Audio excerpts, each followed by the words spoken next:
I've been thinking a lot about self-belief lately, how fragile it is, how easily it disappears when life gets loud. In this video, I'm going to talk about believing in yourself. But no, not in the loud, motivational poster way, but in the quiet, honest way that artists and dreamers know too well. And at the end of this video, I'll share 5 things that helped me rebuild that belief, because there was a time I didn't believe I was an artist, and honestly, I still doubt myself sometimes. Not because I didn't love creating, but because I thought I missed my chance. I was, I think, 35 when I picked up a pen again, and all I could think was, I'm too late. Everyone else seemed younger, more talented, more confident, already building the kind of creative life I could only daydream about. They had exhibitions, followers, their names on prints and podcasts, while I was sitting on the floor, surrounded by paper, feeling like a child who'd crushed the grown-up stable. You probably know that feeling. It's like the world already started without you. Like everyone's running and you are just learning how to tie your shoes. Psychologists call it imposter syndrome, and we have spoke about it already in my previous video. It's the silent voice that says, you are not real, you're pretending. And let me remind you, studies say up to 70% of people feel it at some point, especially those chasing something creative. It's strange, isn't it? We never question someone who says, I'm a teacher or I'm a nurse, but say I'm an artist and suddenly you feel like you need permission. I kept asking myself, who am I to call myself that? And then, one day, a quieter voice asked back, who am I not to? Because when you think about it, there is no too late in creativity. There is only too quiet, too afraid, and too doubtful.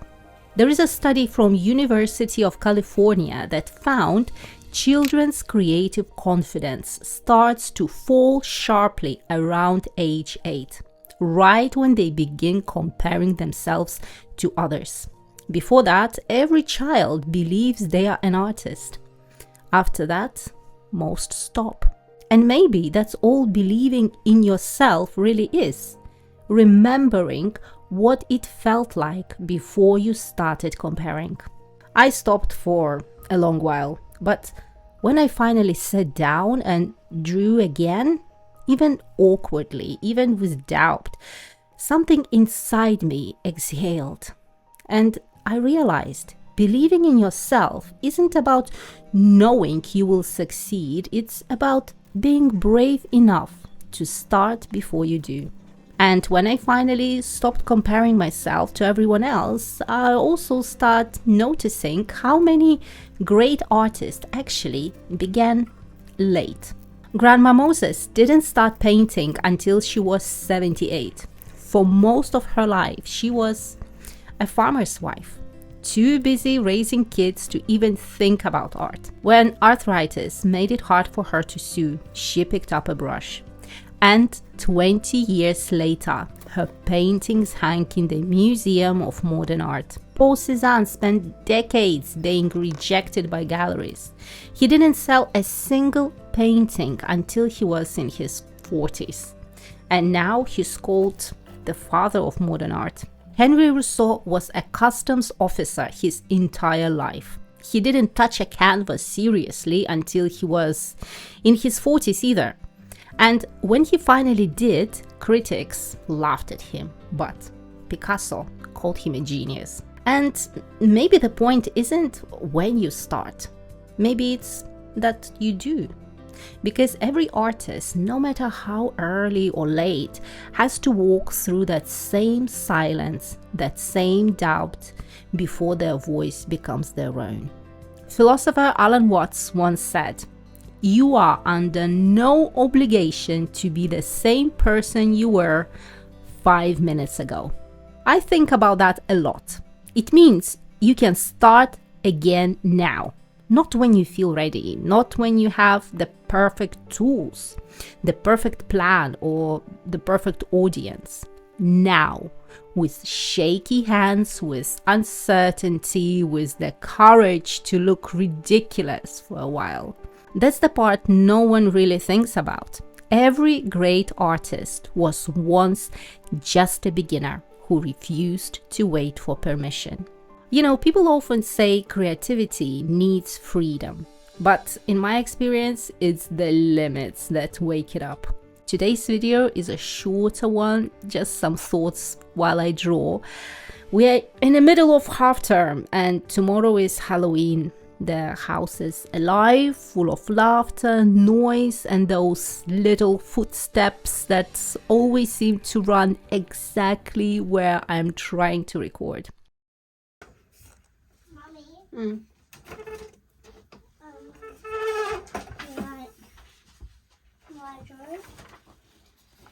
Oh, that's very nice. That's some very good tracing. Okay. Good job. You're gonna color it? No. Okay. I didn't even color the social boys. I could have easily skipped this week's video, said to myself, it's fine, take a break, but I didn't. Not because of discipline, but because I needed this quiet space, this small pocket of stillness that belongs only to me. So lately, I've been waking up at 4 a.m. The house is asleep, the world is silent, and it feels like time itself slows down just to give me a few borrowed hours. So instead of stealing time from my family, I borrowed it from my sleep. But I don't mind because I know these moments won't last forever. Kids grow up in a blink and one day the house will be just too quiet. So it's just me, a cup of coffee, and the sound of the pen scratching against the paper. And I have to say, I kind of like it. There is something sacred in those early hours when everything unnecessary falls away. The doubt, the noise, the endless comparing, and all that's left is a quiet moment between me and the page. And I think I might keep this 4 a.m. sessions, even when life gets easier, even when I don't have to, because they remind me that time can expand when you finally decide to show up for yourself. Philosopher Søren Kierkegaard once wrote, "Most men pursue pleasure with such breathless haste that they hurry past it." In a world that keeps telling you to do more, wake up earlier, work harder, I think I found my own reason to rise before dawn. Not to chase success, but to meet silence. So before I finish this piece, I want to leave you with 5 thoughts, 5 quiet reminders that help me believe in myself again. Number 1, success isn't always measured in galleries or likes or followers. If your art helps you process grief or find calm after a hard day, that's success. If it helps you see yourself more clearly or brings you peace, that's success too. Becoming yourself through your art is one of the greatest victories you will ever have. Number 2, your art matters because it matters to you. You don't need to prove your worth to anyone. You don't need validation to make something meaningful. Trust that what speaks to your soul will eventually speak to someone else's too. But even if it doesn't, it's still worth saying. Number 3, trust your own vision. Don't shrink it to fit a trend or twist it to please a crowd. The world doesn't need another perfect imitation. It needs what only you can see. That's the quiet power of authenticity. Number 4, talent is just hard work wearing comfortable clothes. Every artist you admire once stood where you stand, unsure, messy, and full of doubt. The difference isn't genius, it's persistence. Keep showing up for your craft and it will start showing up for you. And 5, you are not behind. Age doesn't matter. You are exactly where you need to be to begin. Compare yourself only to who you were yesterday, and you'll see how far have you already come. Don't doubt your voice. It's been waiting for you to listen. Believing in yourself isn't about confidence or ego. It's about quiet faith. Faith that what you have inside is already enough.